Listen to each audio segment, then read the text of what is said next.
Assalamualaikum. I am Saira Abdul, student of BS Human Nutrition and Dietetics from the University of Punjab, Lahore. And in this video, we will discuss BS Nursing Entry Test Preparation and BS Nursing Entry Test MCQs.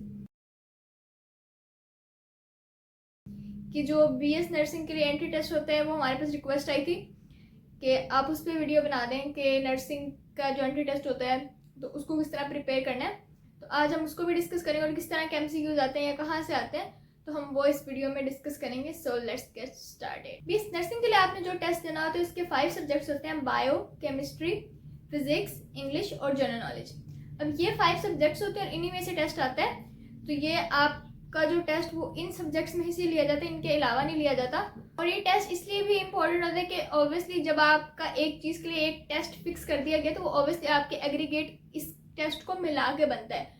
तो जो भी आपके पिछले marks वगैरह count होंगे intermediate के, तो उसके साथ ये टेस्ट का एग्रीगेट काउंट होगा और ये मिला के इन चीज़ों का मेरिट मिला के और फिर एग्रीगेट बनाया जाए। पेपर आता है जो 5 सब्जेक्ट्स का पेपर आता है, जो भी 5 सब्जेक्ट्स होते हैं वो आपके मोस्टली इंटरमीडिएट की बुक से ही लिया जाता है। तो आपने जो फर्स्ट सोर्स रखना है तैयारी करने के लिए वो इंटरमीडिएट की बुक्स ही रखनी है, कि जिसमें इंटरमीडिएट की बुक्स के आपने कॉन्सेप्ट जो आपने लिए वो आपसे उन्हीं में से पूछेंगे, क्योंकि आप अभी अभी इंटरमीडिएट करके आए हो तो आपसे कुछ और नहीं पूछ लेंगे या कुछ बड़ी चीज़ें मेडिकल की कि आपने अभी तक इंटरमीडिएट ही क्लियर की, तो इंटरमीडिएट से ही चीज़ें आएंगी।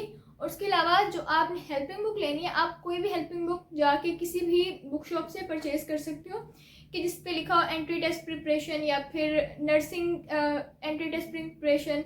मतलब बहुत सारी बुक्स आती हैं कि जिसमें लिखा हो कि ये नर्सिंग के लिए है या फिर ये एंट्री टेस्ट के लिए, यूनिवर्सिटी के लिए या PU के लिए। मतलब वो बहुत सारी बुक्स पब्लिश हो जाती हैं। अब उन बुक्स का ये नहीं कि ये वही अथेंटिक होगी या वहाँ से पेपर आएंगे। उनका मकसद ये होता है कि वो सिर्फ आपको एक पैटर्न समझाना चाह रहे होते हैं और वो आपको एक आइडिया देना चाह रहे होते हैं कि कौन कौन सी जगह से MCQs आ सकते हैं, ये किस तरह का पेपर आ सकता है, कि आपको पेपर फॉर्मेट का आइडिया हो जाए। तो वो इस तरह होता है। और जो MCQs आएंगे वो भी हम एंड में डिस्कस करेंगे कि एंट्री टेस्ट MCQs कौन से टॉपिक्स में से, कौन से आर्टिकल में से ज़्यादा आ जाते हैं। और उसके बाद जो आपने जब प्रिपरेशन करनी है तो आपने पास्ट पेपर्स भी माइंड में रखने हैं कि फॉर एग्जांपल अब नर्सिंग तो बहुत जगह करवाई जा रही है, जैसे Fatima Jinnah medical university, FJMU, कीमो King Edward medical university, Punjab institute of nursing Lahore, Lahore school of nursing, UHS जो यूनिवर्सिटी ऑफ हेल्थ साइंसेज और AQ आगा खान यूनिवर्सिटी। तो ये डिफरेंट जिस तरह यूनिवर्सिटीज़ हैं, तो अब ये नर्सिंग BS नर्सिंग ऑफर कर रही हैं। तो आपने जिस जगह पे आपने अप्लाई करना है, आपने उस यूनिवर्सिटी का, उस पर्टिकुलर यूनिवर्सिटी के पास पेपर चेक करने, उनकी वेबसाइट्स पे जाकर हर जगह वो सैम्पल पेपर्स और पास पेपर्स दिए होते हैं। तो आपको वो भी आइडिया हो जाएगा कि ये पर्टिकुलर इंस्टीट्यूट किस तरह का पेपर कंडक्ट करवाता है और क्या क्या फॉर्मेट है, क्या टाइम है, क्या वेटेज होता है, तो वो आपको सारा पता चल जाएगा। और उसके साथ साथ प्रिपरेशन के बाद जो ज़रूरी चीज़ है कि आपने जब आपने टेस्ट डे पे जाना है तो वहाँ पे जाके आपने अपना टाइम मैनेज करना है, क्योंकि मुश्किल हो जाता है कि आप अगर टेस्ट इतना मुश्किल ना भी, एक जो पेपर की एंजाइटी और टेस्ट की एंजाइटी, अगर आप किसी चीज़ के लिए एम करो तो उसकी एक एंजाइटी होती भी डिफरेंट लेवल पे है। तो आपने ज़्यादा परेशानी होना और टाइम मैनेज करना है अपना और टाइम के हिसाब से ही चलना है। इवन मैं भी जब लास्ट ईयर अपने टाइम पे टेस्ट वगैरह दे रही थी, तो जब मैं अपना पहला टेस्ट देने गई थी तो वो यूनिवर्सिटी ऑफ एग्रीकल्चर फैसलाबाद का था। तो मुझे भी बहुत ज़्यादा एंजाइटी वगैरह हो रही थी और मतलब वो जब पेपर भी एक दफ़ा सामने आया था, अगर कुछ आ भी रहा था या कुछ नहीं भी आ रहा था, तो भी दिमाग में बहुत सारी चीज़ें चल रही थी कि हमने अप्लाई किया है, इतनी दूर टेस्ट देने आए हैं, तो ये टेस्ट अच्छा जाना चाहिए या ना आया हुआ। तो ये सारी चीज़ों को फिर अपने माइंड से निकालते थे। फिर जब मेरे पास पेपर है तो मैंने अपने आप को काम किया, और जितना आप काम रहोगे उतना ही ज़्यादा बेहतर होता है, क्योंकि उस टाइम अगर आप पैनिक कर जाओगे तो सब वेस्ट हो जाएगा। इवन आपको एक एक लफ्ज़ भी उस पेपर का आता हो तो काम रहना, कुछ नहीं होता, टेस्ट ही है, कोई मसला नहीं है। हम एंट्री टेस्ट MCQs की बात कर लेते हैं कि कौन कौन सी सब्जेक्ट के कौन कौन सी जगह से ज़्यादा आ सकते हैं। तो जिस तरह बायोलॉजी है, तो बायोलॉजी के जिस तरह ज़्यादा सेक्शन ह्यूमन एनाटॉमी और फिजियोलॉजी में से पूछ सकते हैं BS नर्सिंग के टेस्ट के लिए। उसके अलावा cell biology, genetics, ecology and environment इसमें से आ सकता है। उसके अलावा केमिस्ट्री के सेक्शन में basic concepts of organic and inorganic chemistry, ये तो हम सबको पता है कि ऑर्गेनिक और इनऑर्गेनिक केमिस्ट्री का तो वो रोल होता ही है। उसके बाद केमिकल इक्वेशंस एंड रिएक्शंस, उसके साथ साथ एटॉमिक स्ट्रक्चर और थर्मोडायनामिक्स इसमें से आ सकते हैं केमिस्ट्री का पोर्शन। और फिजिक्स का obviously mechanics, electricity and magnetism, waves and optics and modern physics. और इसके बाद इंग्लिश का जो सबसे इम्पोर्टेंट पोर्शन, वो हम सबको पता है कि ग्रामर होता है, तो grammar is the most important. Grammar में से क्वेश्चन आते ही आते हैं। और उसके बाद वोकेबलरी, उसके बाद reading comprehension, synonyms and antonyms और सेंटेंस मेकिंग, इस तरह की चीज़ें आती हैं। इंग्लिश का भी जनरल सा ही होता है, कुछ बहुत बड़ी चीज़ें, कुछ आउट ऑफ द बॉक्स आपसे कुछ इस तरह नहीं पूछ लेना।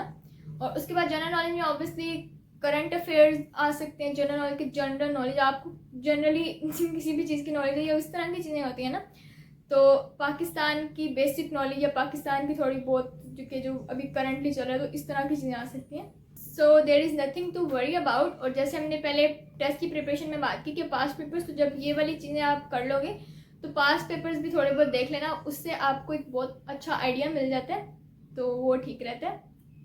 और उसके बाद ऑन द टेस्ट डे अच्छी नींद लेके जानी है, ब्रेकफास्ट करके जाना है और वहाँ जाके अपना टाइम मैनेज करना है, स्ट्रेस नहीं लेना। जैसे पहले बात की कि स्ट्रेस लेने से कुछ नहीं होता, एक बार पेपर आए उसको देखो, सांस लो, लंबी सांस लो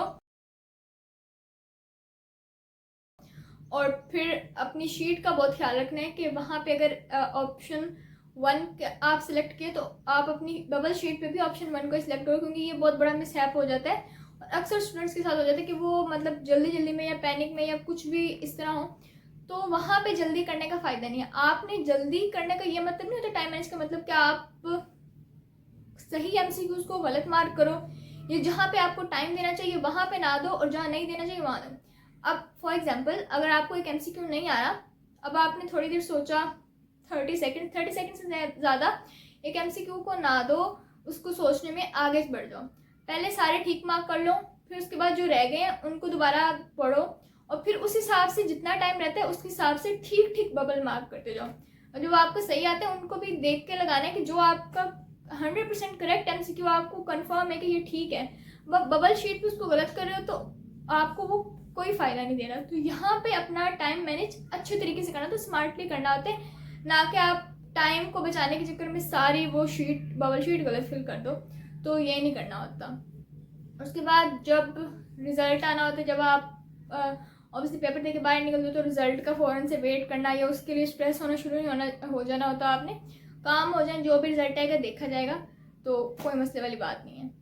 सो students, that was it for today's video. I hope I fulfill the request successfully.